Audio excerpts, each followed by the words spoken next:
Muy buenas tardes, bienvenidos. Qué buen tema, ¿eh? Realmente el rock nacional que además va a tener un festejo muy lindo a través de una serie en un par de días. Rompan todo, una serie de Netflix que representa esa época de la que, bueno, fui parte, esos 80 maravillosos con un rock nacional. Pipo Chipolati acá cantando en este tema que de algún modo también rememoraba lo que había pasado en los años más oscuros de la historia argentina durante la dictadura, ¿no? El Falcón Verde, nos volveremos a ver, ¿eh? La idea de, bueno, de lo peligroso que eran, bueno, las amenazas que terminaban en secuestro y desapariciones. Bueno, así empezamos con un poco de rock nacional en esta tarde maravillosa, en medio del eclipse. Se puso nublado en Buenos Aires, de repente la luna tapó el sol. En buena parte de la Argentina se pudo ver con más claridad ese fenómeno maravilloso en este 14 de diciembre, cuando ya nos empezamos a acercar al fin de este 2020, año difícil, con bueno, una muestra de los astros que son los que marcan los tiempos, los compases en ese universo inconmensurable en donde el sol y la luna hacen la suya, juegan, se divierten, se tapan, se esconden, y nosotros aquí, los humanos, un poco más terrenales, discutimos cuestiones, por supuesto, en la Argentina que te traemos a vos en este programa, en este 14 de diciembre, cuando la temperatura es de 25 grados, un día fantástico realmente. Gracias a todo el equipo de Conexión Abierta, este programa se llama Tenés que saberlo. Mi nombre es Hugo Machiavelli, si no me equivoco, nunca me voy a acordar si es el quinto año, pero creo que es el quinto año, que estamos allí en esta radio maravillosa que se escucha, que se ve y que ya habilita estudios. Así que el año que viene seguramente vamos a estar ahí de manera presencial. Ahora, este año hemos aprovechado esta plataforma para una radio que fue primitiva como nativa digital en la posibilidad de vernos a través de la pantalla y de, bueno, de por qué no tener un contacto mucho mayor a la radio tradicional, que también ha sido primicia en la Argentina para el mundo. En esta tarde hay muchos temas, por supuesto, además del eclipse, que es típicamente de hoy. Vamos a tener una muy linda entrevista larga para hablar con Daniel Santoro. Ustedes saben que es una de las noticias de este fin de semana, que la Cámara Federal de Mar del Plata finalmente le dictó una falta de mérito al periodista que había sido acusado increíblemente, así eh, uso un adverbio para remarcar que el procesamiento por supuesta extorsión contra Daniel Santoro no era otra cosa que una pretensión de criminalizar al periodismo de investigación, hacerlo partícipe de las acciones de las fuentes.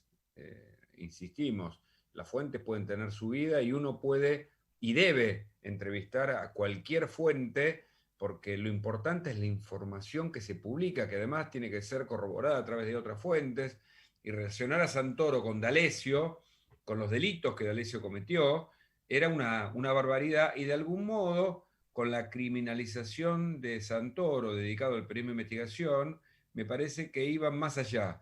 Iban contra Clarín y contra el periodismo de investigación en general y contra todo tipo de periodismo que pudiera ser crítico y pudiera atreverse a publicar información sensible para el poder, que además dieron mucho material a investigaciones que hoy tienen en muchos casos condena firme, como en el caso de Vudú, en donde 15 magistrados aproximadamente revisaron las distintas etapas para condenar por cohecho al ex vicepresidente, y que además debería terminar en prisión, porque si tiene una domiciliaria, ¿cuál es el ejemplo que se le da a alguien que fue vicepresidente por primera vez, en este caso condenado incluso por la Corte Suprema de Justicia, y que abre, bueno, la posibilidad de ponernos como país frente a una justicia que se pone de pie, que es capaz de ser autónoma respecto del poder legislativo y del poder ejecutivo. Ahora voy a meterme con ese tema. A un año del gobierno de Alberto y Cristina, algunos dicen Alberto de Kirchner, otros dicen, bueno, que es el gobierno de una vicepresidenta. En cualquier caso, vamos a intentar analizarlo como parte de lo que fue la misiva, la carta, la epístola de Cristina Fernández a propósito del 10 de diciembre, en donde no se recordó la democracia del 83 que celebró Raúl Alfonsín, sino se recuerda siempre lo propio, en este caso de este gobierno. Pero decía que con lo de Santoro, de algún modo, se establece algo muy importante para el periodismo en general, que es que las fuentes tienen que ser, además de protegidas, o en todo caso son inviolables desde la perspectiva de su divulgación, hay que separarla del rol del periodista que publica la información, pero no tiene que ver con una fuente en esta idea fantasiosa, cómoda y a propósito de modificar la verdad, con el lawfare que se intenta difundir, que no es otra cosa que decir, somos perseguidos porque nos detectaron hechos de corrupción, entonces somos perseguidos políticos, cuando en verdad la justicia determina que las personas puedan o no ser culpables o inocentes de haberse enriquecido o atribuirse parte del poder público como beneficio propio, y esa decena de causas que hoy están en la justicia van a seguir avanzando.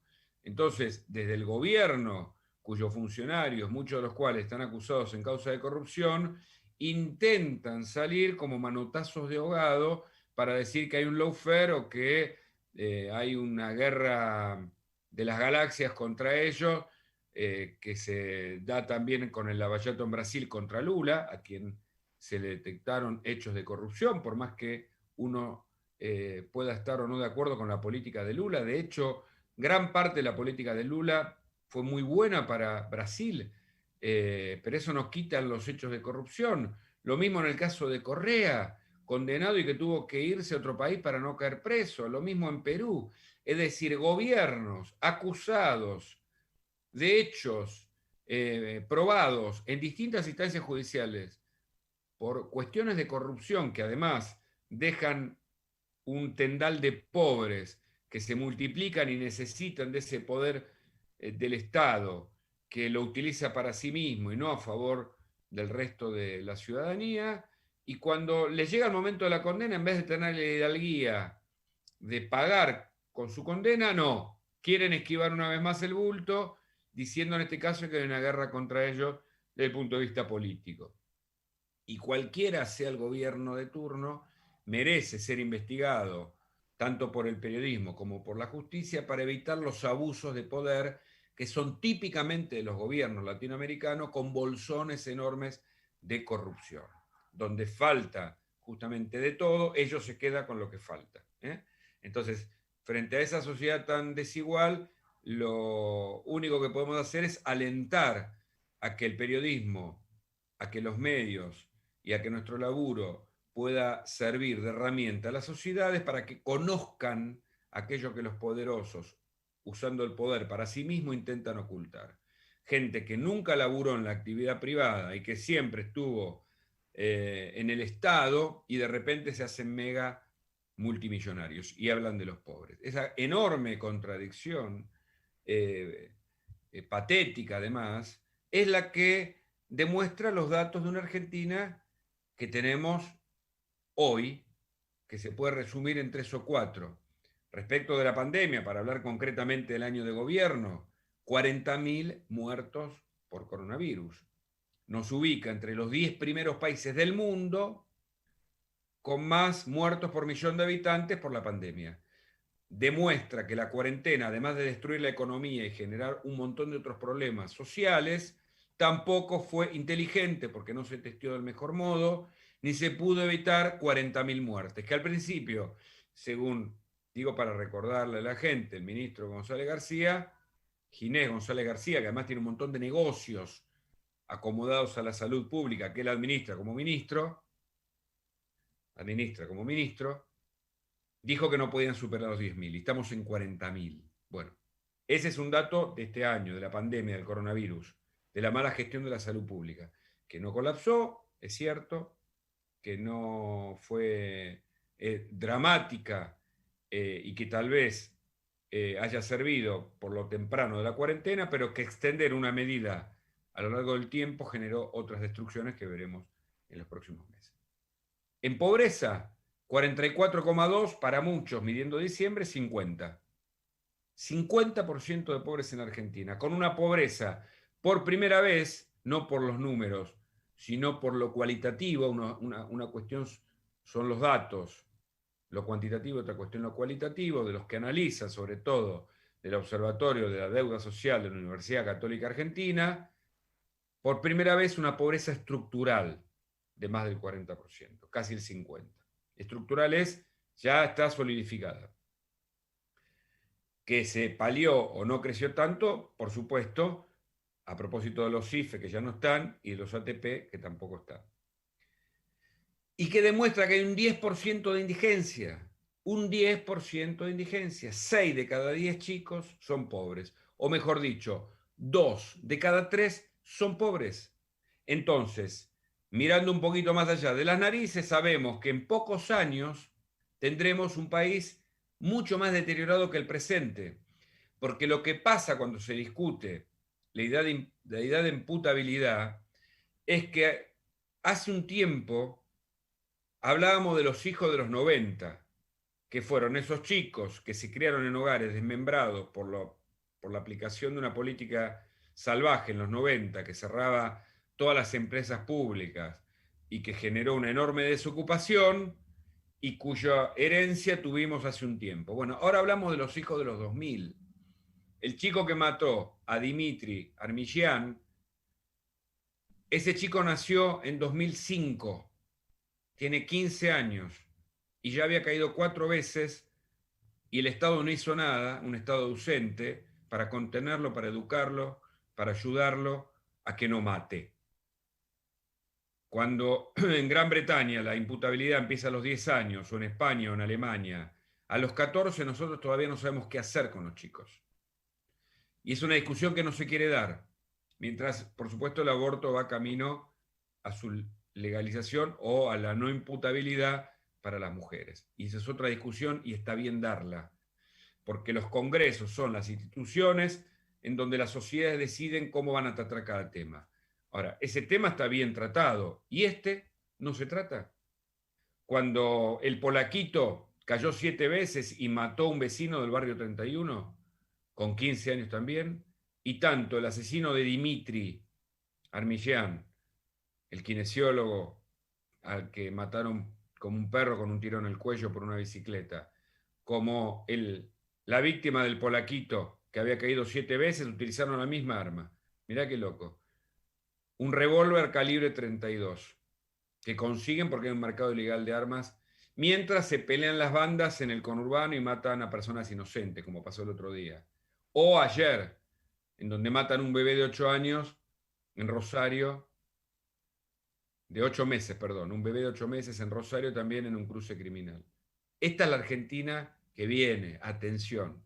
En el mientras tanto, Cristina escribe una epístola, una carta, y habla de la Corte, en vez de hablar de la pobreza, de la pandemia, de los problemas que tenemos estructurales, habla y hace un milagro, que la Corte se una, dividida, la Corte se unió a propósito de marcar algún tipo de defensa frente a la embestida del gobierno que quiere disciplinar a la justicia. El Poder Ejecutivo, para muchos, a través de la carta de Cristina Fernández, no solo se distancia de Alberto, a quien además acusa de no haber solucionado aquello por lo cual Cristina lo eligió. Cristina elige a Alberto para que le solucione problemas judiciales y para domesticar a la justicia. Como no lo logra, se distancia de Alberto en esa muestra de las fotos y de los videos en la ex ESMA, párrafo parte para ese tema, se ve el distanciamiento de dos personas que no se hablan, con un poder que tiene Cristina y con una lapicera que maneja Alberto, pero que mucho parece no escribir. La que escribe es ella la carta, porque está preocupado porque la Corte, tanto en el fallo contradebido, en el de Vudú ve un camino propio, ve un camino inevitable Cristina Fernández, que pudiera terminar incluso con su propia prisión. Si Cristina pierde el poder político en las próximas elecciones, cosa que puede pasar porque la imagen negativa crece, tanto de ella como de Alberto, y de los ministros que saben que un gobierno puede lograr el poder, como pasó con el peronismo neokirchnerista en este cuarto periodo, pero que cuando asume el poder empieza una cuenta regresiva de desgaste en general, en esta Argentina que no saben gobernar o gestionar porque los datos están a la vista. Entonces, con el fallo de la Cámara de Casación, que había validado la declaración y la ley del arrepentido, más lo que dice la Corte, me parece que es un manotazo de ahogado o, un, o una preocupación que demuestra en la carta que escribe que ella puede, lo único que puede cultivar o sostener es un capital simbólico para los fanáticos. A ellos les escribe, más bien, para retener ese capital simbólico, en esa idea de colonizar la justicia que por ahora no funciona. Hay un sector de la justicia, incluso del poder del Congreso, que no les es tan fácil de domesticar, porque ella cree que es la reina de la historia. No hay una mirada autocrítica de los estadistas. Me permite hacer una salvedad leyendo el libro de Obama, Tierra Prometida, que recomiendo, cómo Obama llega al poder y qué es lo que hace cuando llega al poder. Entre otras cosas, cuenta, además lo hace en una entrevista ante Oprah Winfrey, que está en Apple Más, en uno de los canales de Apple, que tenía un doctor no, aquel que le decía todo lo que no tenía que hacer para evitar cometer pecados siendo el gobierno. Eh, Acá pasa todo lo contrario, pasó todo lo contrario. El 10 de diciembre es el día que se celebra la democracia, sin embargo, insisten en demostrar o en hacer alarde de un poder que no tienen. Por supuesto, Alberto queda muy desdibujado, haciendo contorsionismo declaratorio o declarativo para tratar de adecuar sus palabras a las de Cristina, mientras no dice lo mismo. Cristina habla contra la corte, habla del lawfare. Alberto dice que la justicia no es la que él pretende. Intenta acercarse, pero no lo hace, porque no puede hablar de vudú, porque él mismo escribió en La Nación hace 2 años que vudú era culpable. Y en el fondo, esta carta puede preanunciar la famosa reforma judicial que no avanzó porque no tiene ni el poder para dominar a la justicia, tampoco para dominar al Congreso, ni aún para cambiar al procurador por el momento, que intentan hacer, pero atención porque puede venirse una idea de reforma constitucional. ¿Lo logrará? Bueno, esta es la gran duda que está planteada en esa carta de Cristina Fernández. Una cosa es el poder para lograr una elección, claramente lo hicieron, y otra cosa es el poder para gobernar. Una cosa parece que en este caso está en contra de la otra. Y Cristina somete indirectamente a Alberto a través de esta carta. No le deja el lugar a él para que la escriba. Le escribe ella. Y Alberto sobreactúa.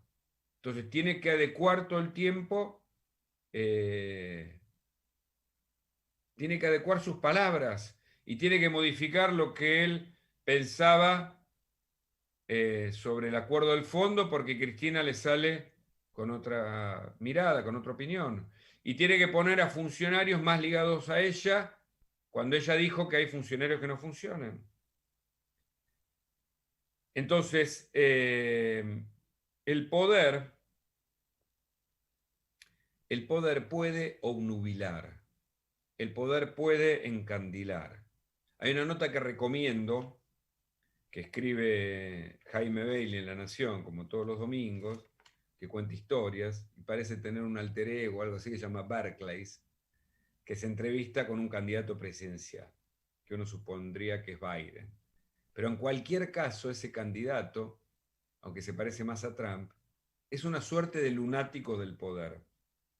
Una suerte de lunático del poder. Solo quiere escucharse él. Le interesa hablar a él porque él es el dueño del poder, de la palabra y de la verdad. Entonces, frente a esa situación, pareciera en nuestro país que existe una realidad de los hechos, una verdad que aparece cuando uno levanta todos los días la persiana del comercio, o sale a la calle, o va a la universidad, al colegio, que no funcionan además, o recorre el barrio, que se contradice con alguien que construye un discurso para embelezarse, autogestionarse y concebir una verdad que está muy lejos de ser la verdad de los hechos. Esto es Conexión Abierta. Enseguida hablamos con Daniel Santoro.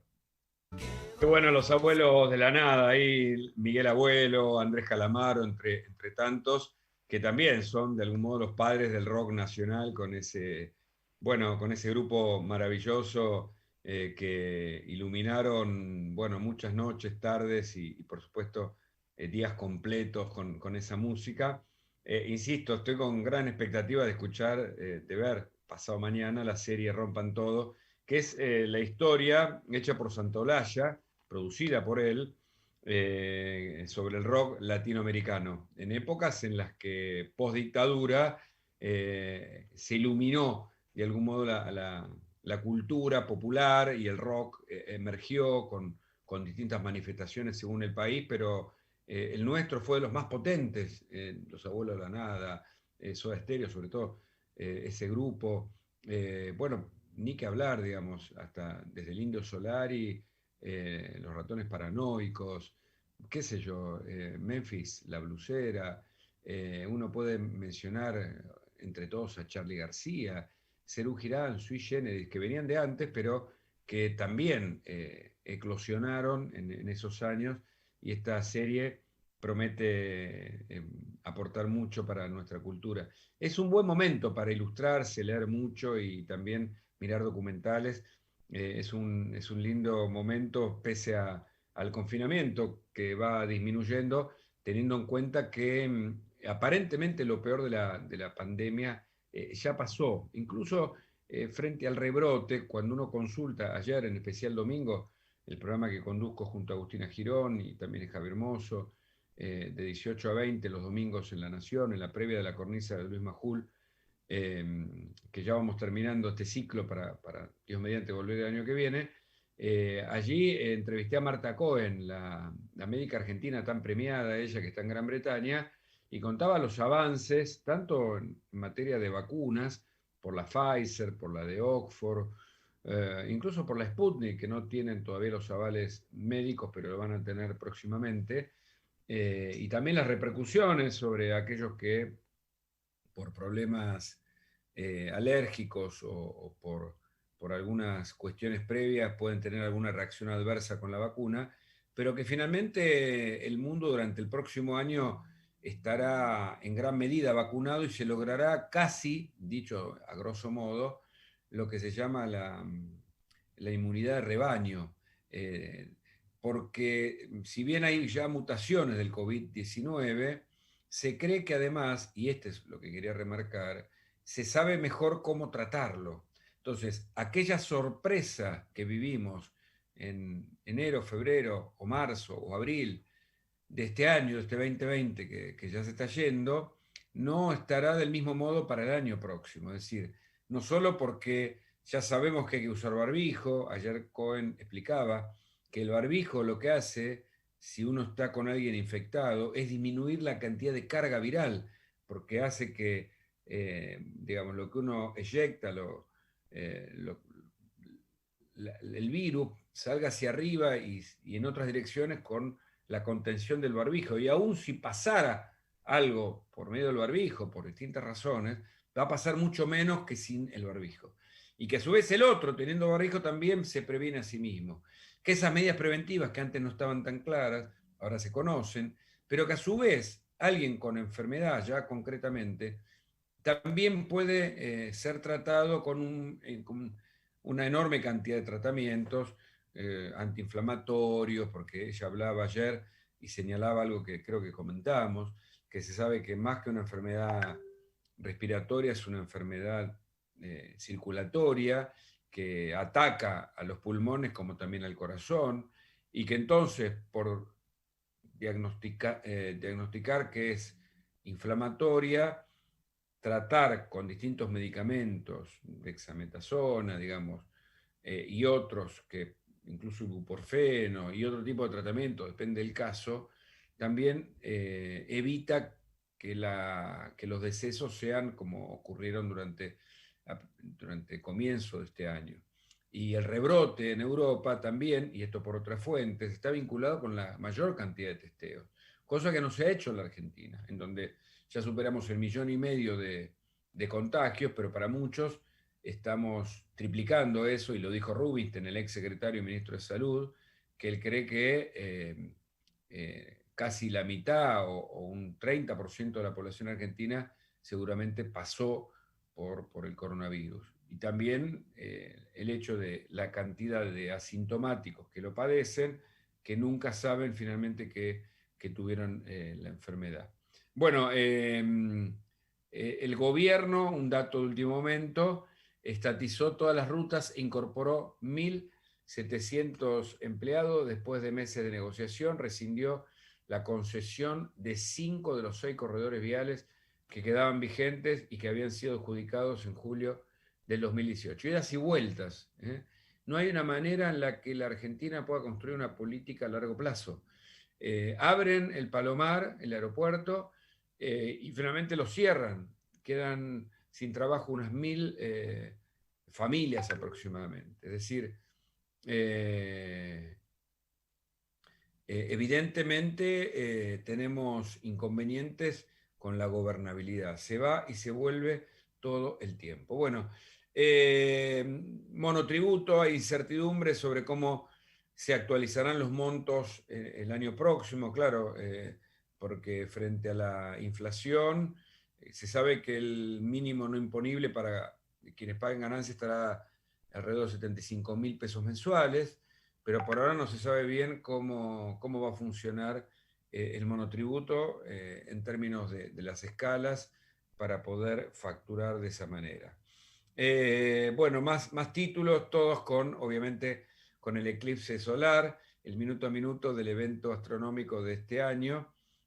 Vuelve a subir el dólar, supera nuevamente los 150 pesos.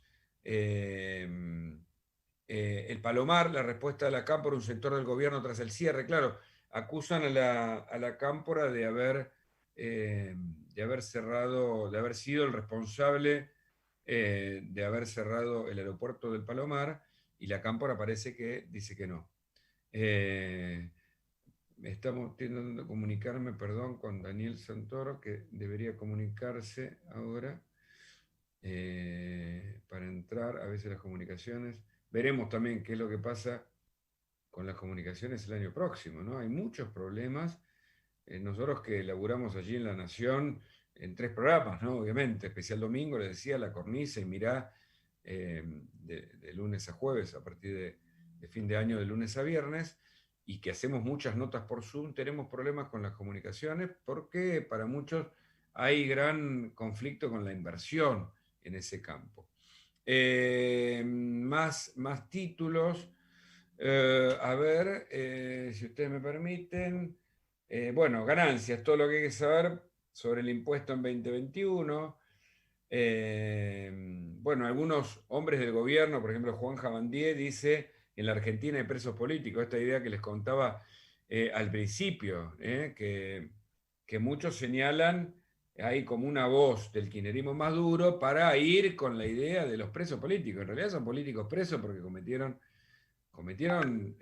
delitos. Esto es lo que digo. A ver, si no le creemos a la justicia, si no podemos confiar incluso en un fallo con sentencia firme, es decir, con el doble conforme, como es en el caso de Vudú, la Corte Suprema, que ratifica los fallos anteriormente investigados en las distintas etapas judiciales, estamos en el horno. No hay manera de construir una república si el poderoso hace lo que quiere, o si alguien con determinada capacidad de movilidad de masas o de ejercicio de poder anestésico sobre poblaciones que necesitan justamente porque bueno, son clientes del poder público, porque son pobres y necesitan de esa asistencia. son sometidos a una creencia de mentiras sobre pretexto del lawfare, bueno, estamos en problemas, no hay manera entonces de concebir una sociedad igualitaria, porque cada uno haría lo que quiera, sobre todo el poderoso puede evitar cualquier tipo de condena si finalmente tiene la capacidad para hacerlo. Bueno, y eso es lo que vemos en el espectáculo también muchas veces de los medios, ¿no? Hay medios que no parecen practicar el periodismo, sino una publicidad domesticada, una publicidad de los actos de gobierno. Lo que el otro día hizo la agencia Telam al publicar sin ningún reparo un video hablando de Alberto, del año de presidencia de Alberto, es mucho más que lo que una agencia de publicidad hace, que tal vez deba tener algún reparo para no contarte el cuento digamos, colorín colorado, con la musiquita, el pianito de la emoción a flor de piel. Digo, una agencia de publicidad tendría algún reparo en tener un tinte crítico para marcar alguna credibilidad. No, acá la agencia de medios públicos es la que hace una difusión del año de presidencia de Alberto, cuya voz van a escuchar a través de todos los medios durante todo este mes, hablando del año y de la reconstrucción de la Argentina, cuando ya sabemos a esta altura que los datos son muy negativos. Ahora, por supuesto, ¿quién no va a querer que la Argentina tenga una mejor posibilidad para el año próximo? Todos. Incluso hay un sector de la oposición que quiere acompañar a Alberto porque ve que es desde el propio seno del kirchnerismo desde donde se lo ataca, desde donde se lo mella, se lo erosiona. Y Alberto queda desdibujado cuando Diosdado Cabello y otros hombres del gobierno de Venezuela lo tildan de tibio y demás. No hay manera de, de que no se vea que el gobierno no lo está respaldando. Entonces, ahí es donde me dice que Santoro, ahí está, ahí lo tenemos, a Daniel. Entonces, no hay manera en que eso no signifique un mensaje implícito de parte del gobierno de no apoyo a Alberto Fernández. Pero estamos con Daniel Santoro. Buenas tardes, Daniel, ¿cómo estás? Bien, buenas tardes. ¿Me escuchás Bien. bien, Hugo? Sí, perfecto, Daniel, perfecto, perfecto. Perfecto. Bueno, yo expliqué un poquito, hice una introducción, creo que la gente además te ha leído, te ha visto durante el fin de semana, dando cuenta de un fallo que es muy importante de la Cámara Federal de Mar del Plata con respecto a tu situación en particular, pero más en términos generales por el ejercicio de la libertad de prensa y también de expresión. Así es, el viernes hubo la Cámara Federal de Mar del Plata, por un lado anuló los dos procesamientos que yo tenía. Uno era un procesamiento por una coacción al exdirectivo de PDVSA, Gonzalo Brusa Dobat, dijo que no existe delito en ese caso, que yo le hice una entrevista y él me dio su consentimiento. Y en el otro caso, que era el intento de extorsión al empresario kirchnerista Mario Cifuentes, dijo que no está probado ni siquiera mínimamente que yo haya participado del intento de extorsión de D'Alessio a este empresario Mario Cifuentes. Pero por otra parte, lo más importante es que engloba mi caso en el tema del secreto profesional y el fallo de los doctores Jiménez y Taza dice que los jueces no pueden entrometerse, no pueden ponerse a investigar las relaciones entre los periodistas y las fuentes, que eso está amparado por el artículo 43 de la Constitución Nacional. Incluso usa una metáfora, Hugo, dice que ahí la Constitución creó como una puerta para que no puedan entrar los jueces, que solamente se puede abrir esa puerta en casos gravísimos, donde haya un asesinato, pero no en este caso, y menos en un caso donde no había ningún delito penal de mi parte. Entonces resalta el rol del periodismo de investigación para que se puedan conocer historias que oculta el poder y dice que es muy importante que se preserve entonces el nombre de la fuente y no hacer todo lo que hizo Ramos Padilla con la Comisión Provincial de la Memoria, que se pusieron a hurgar todos mis contactos, mis llamadas, y que si yo le contestaba sí, no, lo hicieron conmigo y hicieron con otros 20 periodistas, como si nosotros no escribiéramos notas, sino que escribiéramos operaciones de acción psicológica. Mm.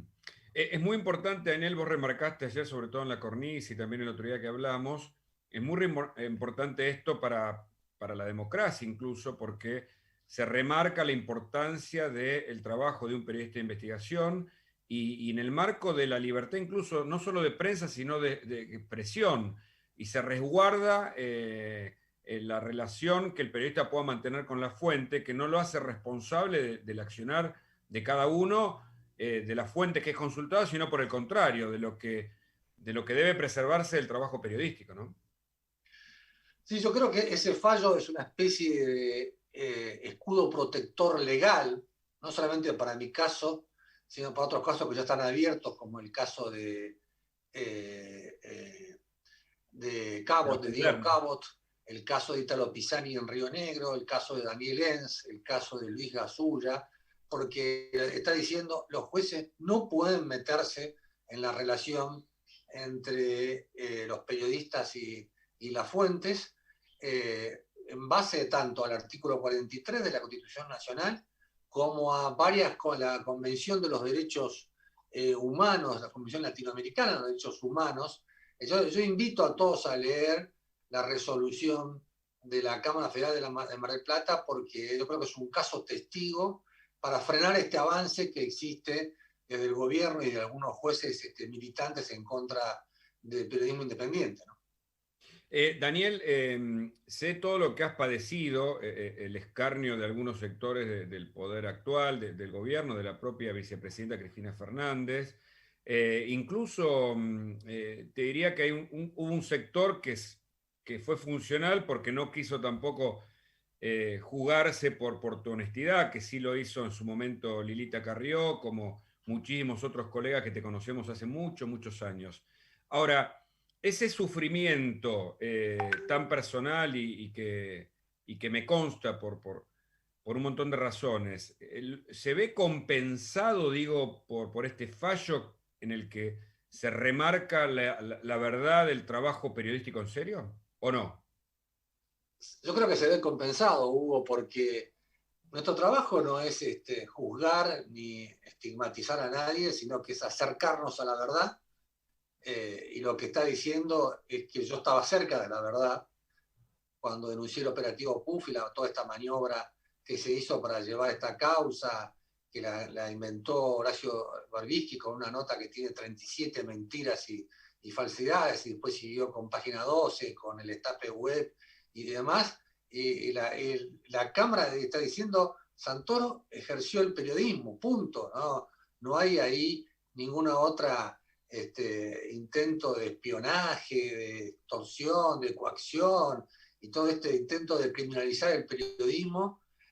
Yo creo que, pese a mi sufrimiento, esto queda realmente como un antecedente legal que va a ser citado a partir de ahora, porque es una pieza jurídica impecable, incluso conceptos que yo no conocía. Yo conozco el tema de libertad de expresión, como profesor universitario lo he leído, como lo has leído vos y demás, pero para mí, sobre todo el voto del doctor Jiménez, ha dado una nueva vuelta a este tema, obviamente incrementando la protección para los periodistas, y yendo más allá de un fallo muy famoso, que fue el fallo de la Cámara Federal porteña, en el caso de Thomas Kahn, que era el corresponsal del Financial Times en Buenos Aires, y que había escrito una nota diciendo que senadores peronistas le habían pedido un soborno a banqueros extranjeros. Bonadío, esa vuelta, lo llamó a declarar como testigo. El periodista británico se amparó en el secreto profesional, y Bonadío dijo, bueno, no me diga el nombre de sus fuentes, pero deme todas su teléfono y todas sus comunicaciones telefónicas. y la Cámara, Thomas Kahn apela y la Cámara Federal dijo que el secreto profesional se extiende desde el nombre de las fuentes a las comunicaciones de los periodistas, a la libreta de apunte de los periodistas y otros elementos donde, bueno, ahora, por ejemplo, mi caso y el caso de Thomas Kahn serían importantes para Diego Cabot, donde el juez federal Martínez Di Giorgi, por una denuncia del empresario Néstor Otero, el concesionario de la terminal de ómnibus de Retiro, están pidiendo ver los videos de todas las confiterías cercanas a la Nación sobre la Avenida Libertador para ver con quién se reunió Cabot y quién es su fuente de información, ¿no? Yo creo que ahí también se equivocó, pero el escudo legal del caso de Thomas, de corresponsal de Financial Times, y el mío lo van a proteger a Cabot. Daniel, imagino, además como sos un estudioso, sos profesor universitario y te gusta mucho indagar, imagino que de algún modo algo te gustaría escribir o expresarte sobre lo que te está pasando. Y yo creo que es importante porque puede ser un precedente, una pieza académica para las universidades de periodismo. ¿Estás sobrevolando alguna idea de esas o no? Sí, bueno, todavía no terminó mi pelea jurídica, pero eso lo quiero hacer.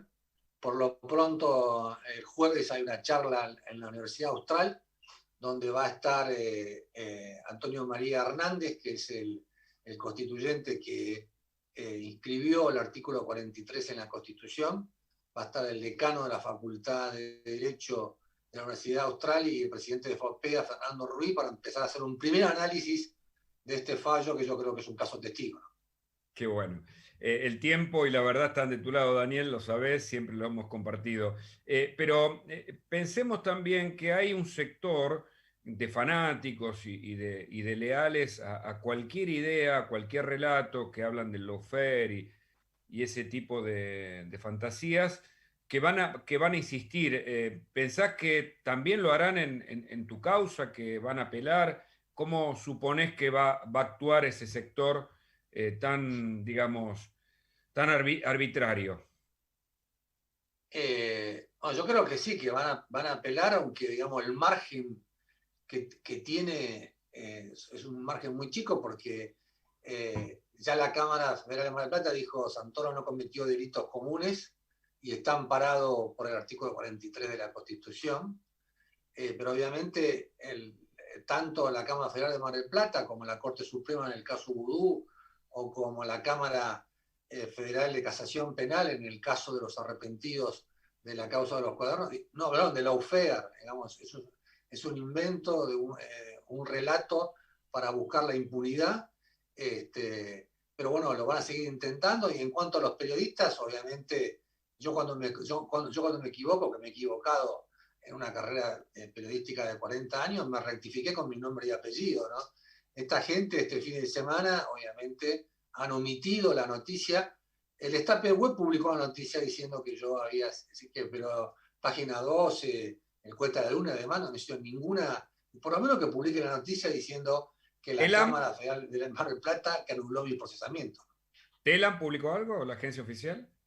Telam publicó un cable de 8 párrafos centrado en Stornelli, y con un párrafo donde estaba yo, pese a que han publicado decenas de cables con acusaciones falsas del diputado Eduardo Valdés, bueno, con la misma vicepresidenta Cristina Kirchner, que me trató en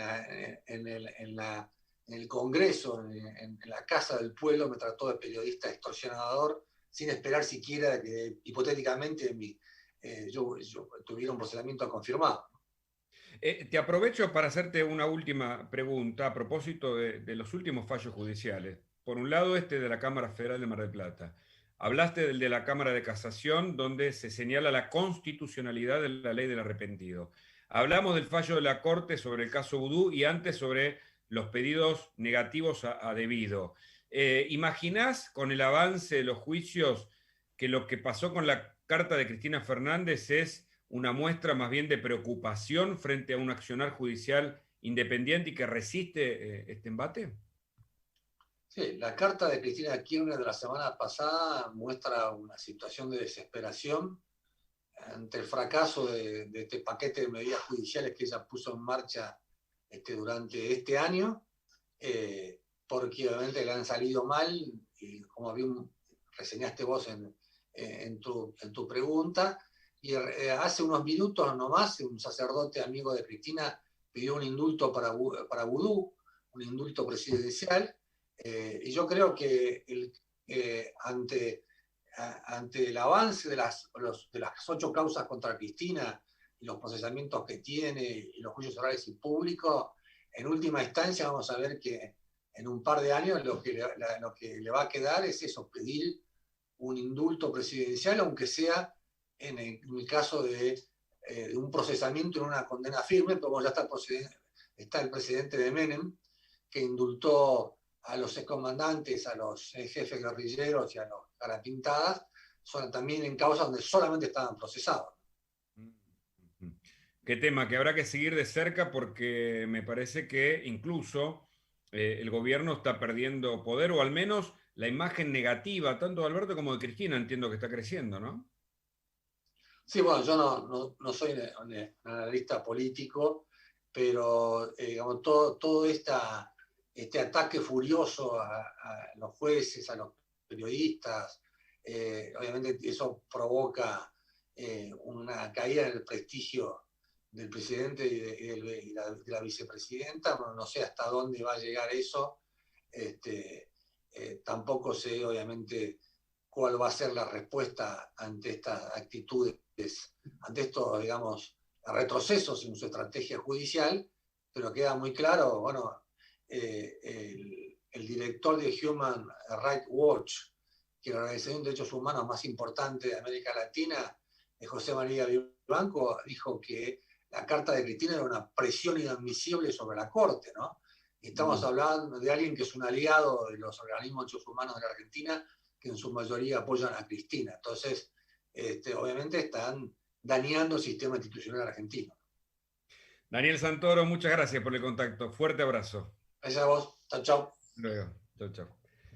Muy bien, interesante escucharlo, Daniel, porque, insisto, él vivió en carne propia una acusación falsa, de acuerdo a lo que la Cámara Federal de Mar del Plata, que es el organismo por encima de las instancias de instrucción de los juzgados, y además remarca un aspecto fundamental del trabajo periodístico, que un juez no puede meterse en la relación entre el periodista y la fuente, y tampoco es responsable de lo que dice una fuente, porque el periodismo, en definitiva, es guardián de la democracia, es decir, funciona como una institución a la que hay que proteger para que la ciudadanía pueda conocer lo que hace justamente la función pública con el voto que le es depositado a partir del poder adjudicado a través de las elecciones. Hablando de elecciones, veremos qué es lo que pasa, si se suspenden o no las paso. Pero eso lo charlaremos seguramente el próximo lunes, en el que volveremos a analizar toda la actualidad en este querido programa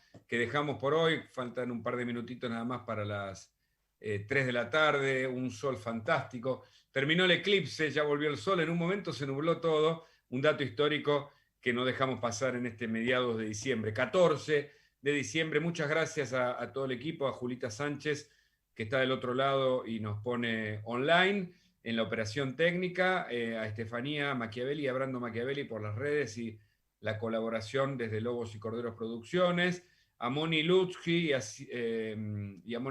a Graciela Lupoli en la producción comercial, a Adrián Di Sancio y Daniela Ferrín, quien comandan esta linda, hermosa y gran nave que se llama Conexión Abierta. Nosotros nos encontramos el próximo lunes a las 2 de la tarde para hacer este programa que se llama Tenés que saberlo. Buena semana, chao.